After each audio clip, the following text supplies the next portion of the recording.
दोस्तों, क्या आप जानते हैं कि एक नाम के पीछे कितनी खौफनाक कहानियां छुपी हो सकती हैं? आज हम एक ऐसी ही रहस्यमयी लोक कथा के बारे में बात करेंगे जो सदियों से लोगों को डराती आई है, ब्लडी मैरी। लेकिन रुको, अगर आप हमारे चैनल पर नए हैं या अभी तक सब्सक्राइब नहीं किया है तो जल्दी से सब्सक्राइब बटन दबा दें, क्योंकि हम आपके लिए ऐसी ही डरावनी और रहस्यमयी कहानियां लाते रहेंगे और हम नहीं चाहते कि आप कोई भी कहानी मिस करें। तो चलिए आज जानते हैं कि ब्लडी मैरी का आईने से क्या रहस्यमय जुड़ाव है और क्यों ये कहानी इतिहास, अंधविश्वास और खौफ के धागों से बंधी हुई है। तैयार है? तो आइए इस रहस्य से पर्दा उठाते हैं। आखिर कौन है ब्लडी मैरी? क्यों इस नाम के पीछे इतनी रहस्यमयी और खौफनाक कहानियां छुपी हुई हैं? इतिहास के पन्नों में दर्ज ये नाम केवल एक लोक कथा नहीं है, बल्कि एक सच्चाई है जिसने धर्म, सत्ता और राजनीति के ताने बाने को हमेशा के लिए बदल दिया। आज हम आपको बताएंगे मरियम प्रथम की कहानी, जो ब्लडी मैरी के नाम से जानी जाती है। उनकी जिंदगी में संघर्ष, प्रेम और त्रासदी के ऐसे पल आए जिन्होंने उन्हें इतिहास का एक विवादित और यादगार किरदार बना दिया। मरियम प्रथम, जिन्हें ब्लडी मैरी के नाम से भी जाना जाता है, 16वीं सदी की ऐसी शासिका थी जिनका जीवन किसी रोमांचक नाटक से कम नहीं था। उनके जीवन में संघर्ष, प्रेम, विश्वासघात और क्रूरता के ऐसे मोड़ आए जिन्होंने इतिहास को हमेशा के लिए बदल दिया। 18 फरवरी 1516 को इंग्लैंड के ग्रीनविच स्थित प्लासेंटिया पैलेस में जन्मी मरियम, किंग हेनरी VIII और कैथरीन ऑफ एरागोन की इकलौती जीवित संतान थी। उनका बचपन शाही ठाट बाट में बीता। छोटी उम्र में ही मरियम ने फ्रेंच, लैटिन और स्पेनिश जैसी भाषाओं में महारत हासिल कर ली और संगीत व नृत्य में भी कुशल हो गई। लेकिन उनके पिता हेनरी VIII को बेटे की चाहत ने मरियम के जीवन को मुश्किलों से भर दिया। जब कैथरीन और हेनरी का तलाक हुआ तो मरियम को अवैध संतान घोषित कर दिया गया। इस फैसले ने उनके शाही जीवन पर गहरी चोट की, लेकिन मरियम ने हार नहीं मानी। मरियम का जीवन उस समय और कठिन हो गया जब इंग्लैंड में प्रोटेस्टेंट धर्म का विस्तार होने लगा। उनके पिता और भाई एडवर्ड VI दोनों ने कैथोलिक धर्म का प्रभाव खत्म करने की कोशिश की। मरियम ने अपने विश्वासों के लिए खड़े होने का फैसला किया।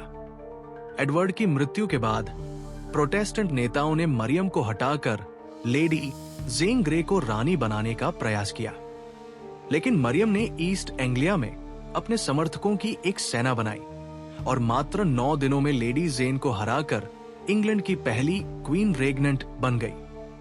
रानी बनने के बाद मरियम ने इंग्लैंड को फिर से कैथोलिक धर्म में लाने के लिए कई कठोर कदम उठाए। उन्होंने प्रोटेस्टेंट धर्मगुरुओं को सजा दी और लगभग 280 लोगों को जिंदा जलाकर मौत की सजा दी, जिसे मैरियन परसिक्यूशन के नाम से जाना जाता है। इसी कारण उन्हें ब्लडी मैरी कहा जाने लगा। उनका ये कदम इंग्लैंड में कैथोलिक धर्म को पुनर्जीवित करने के लिए था, लेकिन ये उनके विरोधियों के लिए भयावह साबित हुआ।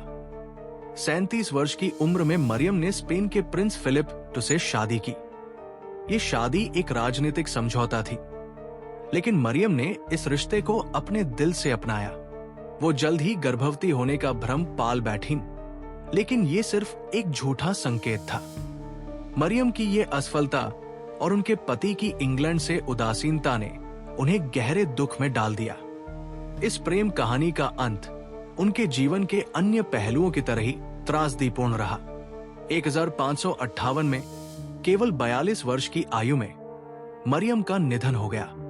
उनकी मृत्यु के बाद उनकी सौतेली बहन एलिजाबेथ I ने इंग्लैंड की बागडोर संभाली और देश को प्रोटेस्टेंट धर्म की ओर वापस ले गई। मरियम को वेस्टमिंस्टर एब्बे में दफनाया गया, जहां उनके साथ उनकी बहन एलिजाबेथ भी दफन है।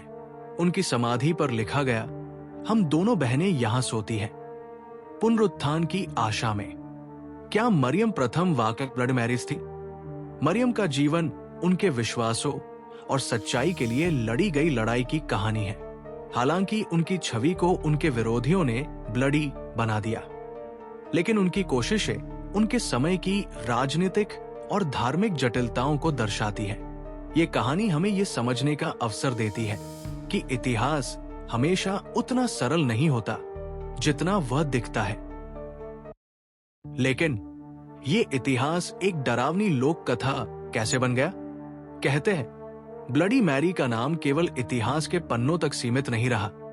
ये नाम समय के साथ अंधविश्वास और डर की कहानियों में बदल गया। लेकिन ये सब शुरू हुआ कब? 19वीं और 20वीं शताब्दी में ब्लडी मैरी का नाम लेकर उसे बुलाने की एक अजीब प्रथा शुरू हुई।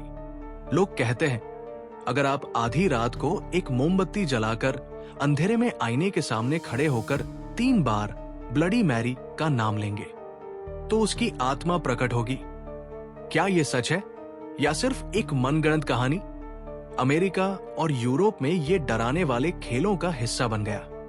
कुछ ने इसे मजाक समझा, लेकिन कुछ ने अपनी खौफनाक कहानियों से दुनिया को हैरान कर दिया।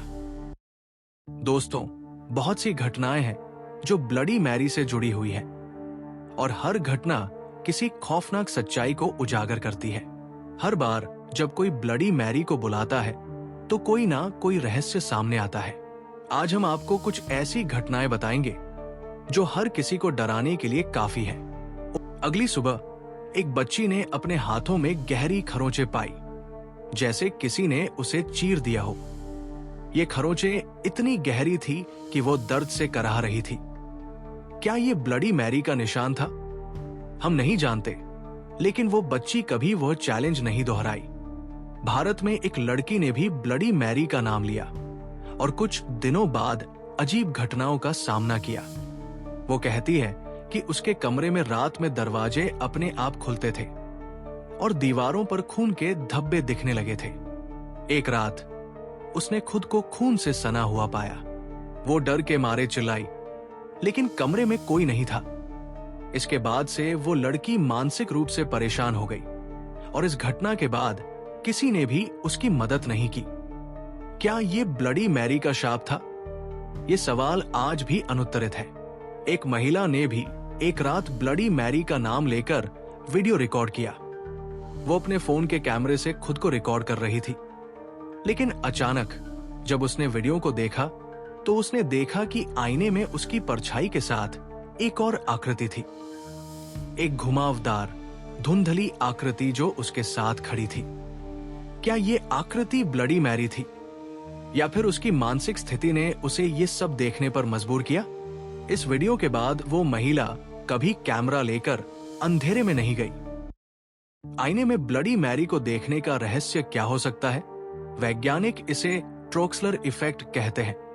जब आप लंबे समय तक एक चीज को घूरते हैं तो आपका दिमाग भ्रम पैदा करता है। क्या ये सिर्फ हमारे डर और कल्पना का नतीजा है? लेकिन जो अजीब घटनाएं और डरावने अनुभव हुए हैं, उनका क्या मतलब है? ब्लडी मैरी की कहानी इतिहास, अंधविश्वास और डरावनी कल्पनाओं का एक अद्भुत मिश्रण है।